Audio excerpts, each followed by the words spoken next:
Let's get one thing out of the way. The polls are tight and getting tighter. Feels like we're all taking a ride on the Wicked Cyclone at Six Flags in Agawam. Not much fun if you don't like roller coasters. But seriously, we will end up with a winner here. It's just how we get there. One of the variables this year, the huge growth in early voting. So far, the numbers are running double what they were in 2012. Across Massachusetts, voters have waited in long lines to get this off their to-do list. I'm among them. This is the first year, as you know, we've had that option. Boston set a record yesterday with more than 2,000 people casting their votes. Clinton visited an early polling spot in Florida to try and woo voters who were submitting their ballots early. There have been reports that soft turnout among African-American voters could be an ominous sign for her, both in Florida and North Carolina. Trump supporters are saying they like what they see so far. Typically, Democrats turn out for or cast the early votes in much greater numbers than Republicans. Republicans tend to show up more on Election Day. So right now, at least our data shows that the early voting by Republicans is greater in bigger numbers than normal. So actually, we're quite pleased where things stand right now on early voting. So much to talk about, thankfully, so little time. Joining me are David Paleologos, pollster from Suffolk University. Good to see you, David. Joan Vanocchi, were you Richard just here the other day? Boston Globe columnist, and Carly Carioli is the editor of Politico magazine. Carly, it's good to see you, too. Thanks so much for being here. David, let me start with you. It's a huge to-do about early voters. My take from afar is we're giving them too much play. They're the true believers, aren't they? So they were going to go with their candidates anyway, no? That's true, but it also gives the campaigns an opportunity to get their vote out of people who may not be good voters in the past and get them out to the polls, and we're watching the demographics closely. And Hillary Clinton should worry about this somewhat muted turnout in places like Florida, North Carolina, Virginia of African Americans as compared to Obama. Obviously, it's a different kettle of fish. I guess so, but in terms of early voting, maybe it's the window when they vote, in which they voted. If it was right after the last debate and before last Friday when Comey came out with that letter, that might be a good thing for Hillary. The last week, maybe not so much. So really it depends on how early you're voting. You know, if we were in the media, we're fair-minded, which we theoretically are, Carly. Early voting does have its downside because so much has been late breaking in this race. And you might say if you're a Clinton fan, that's good because the bad news has come for her later. But if you're a fair-minded believer in democracy, there are some downsides of this thing, no? Well, you could certainly, there's some data that suggests that you might be rearranging the deck chairs on the Titanic, and whether or not this actually matters is sort of up in the air. We'll know a lot more after this election than we did after the last one. You know, in some of the turnout that we're seeing with lower African American turnout, that could be a result of the fact that there were fewer polling places because Republicans went to court to try to. Fewer votes or fewer, whatever the rationale, fewer votes are a problem for Hillary Clinton. It depends on it. Right? No question. But there's also, you know, the question is whether or not people take advantage of her. Whether there's a correlation there. There's definitely a correlation, but is it causational? If you guys wait while I swallow a fly, I'll be right back to you in a minute. You know, David, you have a new poll in New Hampshire, right, which has what, a minuscule lead for Donald Trump, yes? Yeah, it's a tie, statistical tie, 42 apiece. And I mean, things seem to be trending in a lot of key states for Donald Trump, even if he's not taking the lead in some of them. That's where the movement is, even several days after this email letter on Friday, yes? Yeah, it's been 5 or 6 points in most of the states, and in a state like New Hampshire where it was a 6-point lead, now it's even. We did ask the Comey question in this New Hampshire poll, which I question? thought was interesting. Are you less likely to vote for Hillary Clinton, or is this overblown and it won't impact your vote? And 49% of people said they're less likely to vote. It gets problematic when you look at independents, and I don't know if this is true in other states, but among independents it was 52%, and among some other demographics that's problematic. I also want to talk about a third party. I want to do a couple of polls. Yours, I think the third party total is what, a little short of 8%? Yes. A Mass Inc. BUR poll, we can put it up here, somewhere in the 13% range.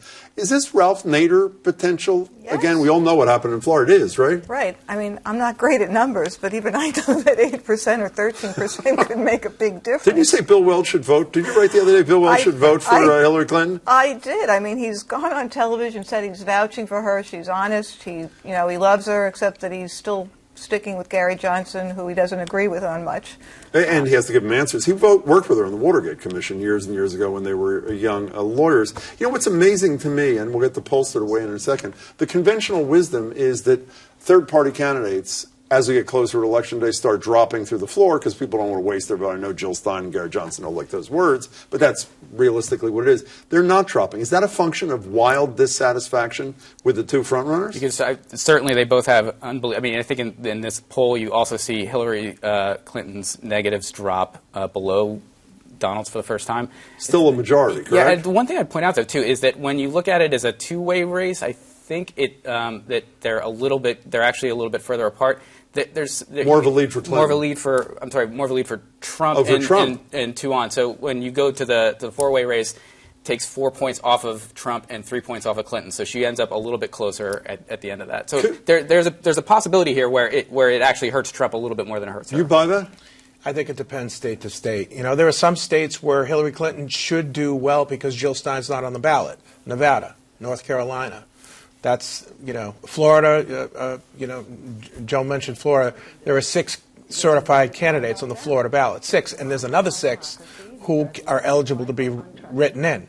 On the Colorado ballot, there are 22 candidates for president on the Colorado ballot. So it really depends on how these major party candidates split. Do you buy this ghost vote thing for Trump? I have to say, I go back and forth. I say to myself, people like you pride yourself when we go to the best voters, the ones who are regular voters in your polls.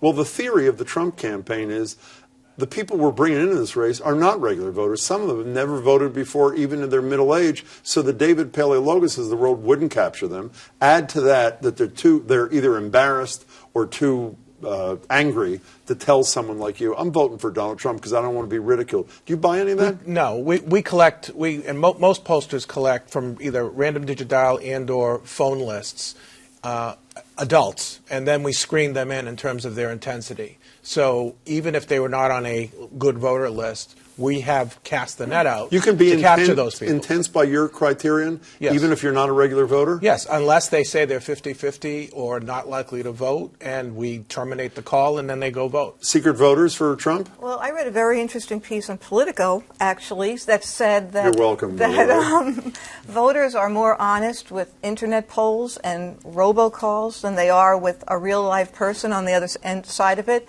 and that those polls show more Trump support, that they're embarrassed to tell a real-life human being they're voting for Trump, but they're not if they just have to push a button.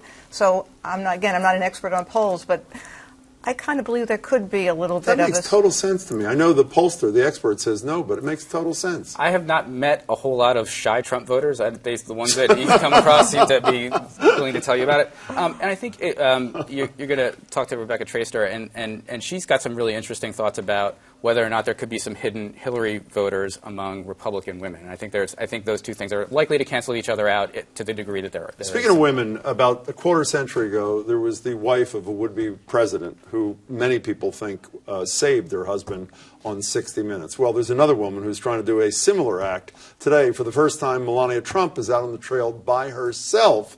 Here's a little piece of what she had to say. Love for this country is something we immediately shared when I met Donald. He loves this country and he knows how to get things done, not just talk. He certainly knows how to shake things up, doesn't he? I'm going to give you the easiest line, whoever goes first. She says, as First Lady, she wants to help curb cyberbullying. Who wants to come back with a line to that one? I know, it's too easy. Is she going to help her husband's campaign? Is she going to help her husband's campaign? Well, obviously, some strategists thought it was a good idea to yeah, put but her out there do you think it's today. a good idea? Well, probably. It's always good to have your spouse, your wife, standing behind you. There's been so much out there about him in terms of negative things about women. You know, she's still there for Donald Trump. Does it help? All of the things that this is supposed to help, to make him more relatable, to soften him, I didn't see any of that in this speech. She's very robotic. I don't think anybody thinks ill of her. But she's not talking to you. You're not the voter she's trying to pull. I think people might feel a little sorry for her. They might, but do they feel sorry for him? I No. don't think so. Let's end with the expert. Does that matter? These speeches, she's allegedly going to make 2 or 3. She apparently didn't even know about them until her husband announced them in an interview the other day. Look, young women are up for grabs right now, especially after the Comey letter. She's there to appeal to young women who have either gone from Hillary Clinton to Stein or Hillary Clinton to undecided. They've parked their vote support there. Could help. I think that's where the appeal is. David, nice to see you. My pleasure. Joan, good to see you yet again. It was a pleasure. Carly, good to see you. Thanks so much for your time.